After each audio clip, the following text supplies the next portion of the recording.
கோயிலுக்கு வந்தேன்னு எங்களை அடிக்கிறாங்க. யாரா கோயிலுக்கு வர சொல்றான்ற கேள்வி கேட்கறாங்க. நீங்க கோயிலுக்கு வந்து என்ன பண்ண போறீங்க நம்மளுக்கு கேள்வி கேட்கறாங்க. இது ஆயிரக்கணக்கான பக்தர்களை உள்ள அனுப்புறாங்க. இதனால 18ஆம் படியை கூட நம்மளால தொட முடியல. அதுக்குள்ள போலீஸ்காரங்க வந்து அடிச்சு தடுத்துறாங்க. ரொம்ப நடத்துக்கிறாங்க சாமி கிட்ட. 16 வருஷத்துல இதுதான் புதுசு. எங்களுக்கு ஐப்பனம் பார்க்காம வந்து யாரும் மனமுடாச்சு.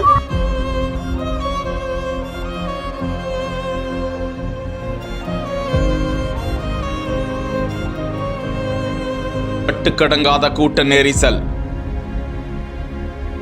சபரிமலைக்கு செல்ல முடியாமல் வழிக்கோயிலில் நெய் அபிஷேகம் செய்து சாமி தரிசனம் செய்த ஐயப்ப சாமிகள்.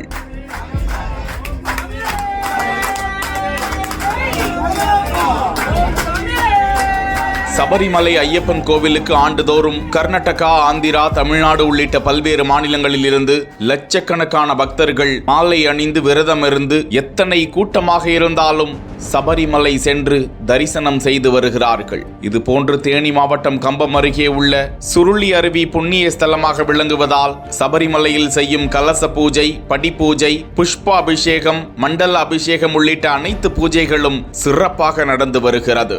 சபரிமலை ஐயப்பனின் சக்தியை இந்த கோயிலில் நன்கு உணர முடியும் என பக்தர்கள் நம்புகிறார்கள். இந்த நிலையில் இந்த ஆண்டு சபரிமலையில் கணக்கிட முடியாத அளவிற்கு ஐயப்ப பக்தர்களின் வருகை அதிகரித்து காணப்படுவதால் ஏராளமான பக்தர்கள் சாமி தரிசனம் செய்ய முடியாமல் சபரிமலை அருகே உள்ள பந்தளம் சென்று அங்குள்ள ஐயப்பனை தரிசனம் செய்து செல்பவர்களும் இருக்கிறார்கள்.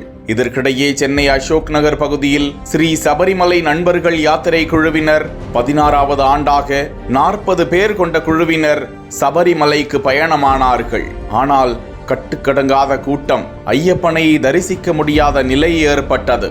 இதனால் வேறு வழியின்றி தேனி மாவட்டம் கம்பம் அருகே உள்ள சக்தி வாய்ந்த சுருளி அருவியில் அமைந்துள்ள ஐயப்பன் கோவிலில் தங்களது இருமுடியை செலுத்தி நெய் அபிஷேகம் செய்து அது தங்களுக்கு மன நிறைவு அளிப்பதாக தெரிவித்து சென்றனர்.